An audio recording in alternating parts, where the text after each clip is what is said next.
नमस्कार साथियों, मेरा नाम है दिव्यांश दीक्षित और आप देख रहे हैं तर्कवाद शो का एक नया एपिसोड। आज हम बात करेंगे बांग्लादेश के नए चुनाव के रिजल्ट के बारे में, जहां एक बहुत ही बड़ा पॉलिटिकल चेंज देखने को मिला है, वो भी 35 वर्षों के बाद। अगर आपको ऐसी वीडियोस देखनी है तो चैनल को सब्सक्राइब जरूर करिए और बेल आइकन को प्रेस करें ताकि आपसे कोई भी इंपॉर्टेंट अपडेट मिस ना हो। बांग्लादेश के 2026 के चुनावों में बांग्लादेश नेशनलिस्ट पार्टी यानी बीएनपी ने एक बहुत ही बड़ी जीत हासिल करी है। 300 सीट वाली पार्लियामेंट में बीएनपी और उसके साथियों ने मिलकर 200 से ज्यादा सीटों पर अपना हक जता दिया है। रिपोर्ट्स के हिसाब से बीएनपी खुद 180-190 के आसपास सीट्स जीत चुकी है।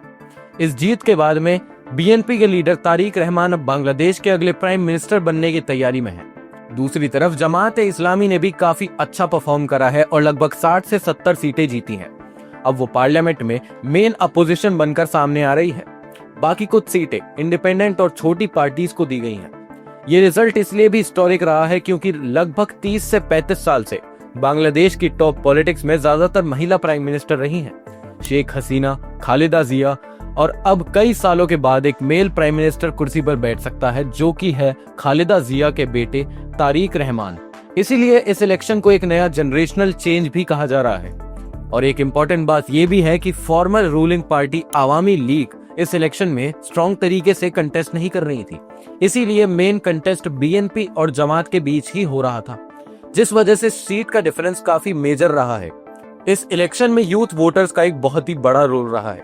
यंग लोगों का मेन मुद्दा था जॉब्स, महंगाई और इकोनॉमिक स्टेबिलिटी। काफी लोग चेंज चाहते थे, इसलिए युवा वोट का इलेक्शन पर एक स्ट्रॉन्ग इम्पैक्ट माना जा रहा है।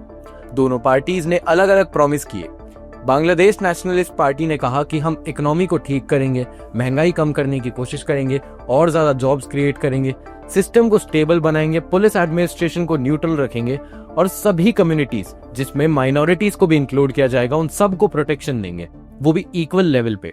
जमात-ए-इस्लामी ने कहा था कि करप्शन को कम करेंगे, महंगाई पर कंट्रोल लाएंगे, गरीब लोगों के लिए स्कीमें बढ़ाएंगे, वेलफेयर पर फोकस रखेंगे। इस इलेक्शन पर कंट्रोवर्सी भी रही है। Former prime minister Sheikh Hasina ने मीडिया से ये कहा है कि ये इलेक्शंस फर्जी हैं और अनकॉन्स्टिट्यूशनल हैं।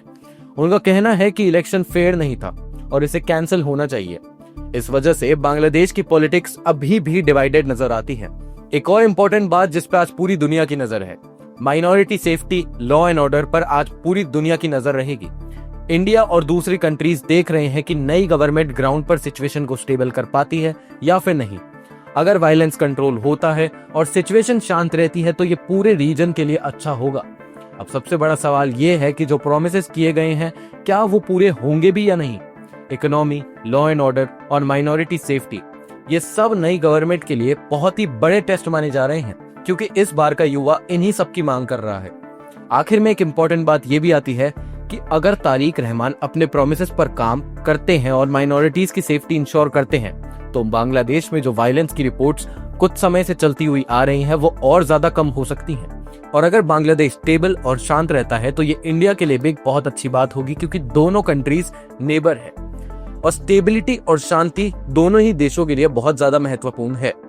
दोस्तों, इन तमाम बातों के साथ में हम आज की इस खबर का सिलसिला यहीं समाप्त करते हैं।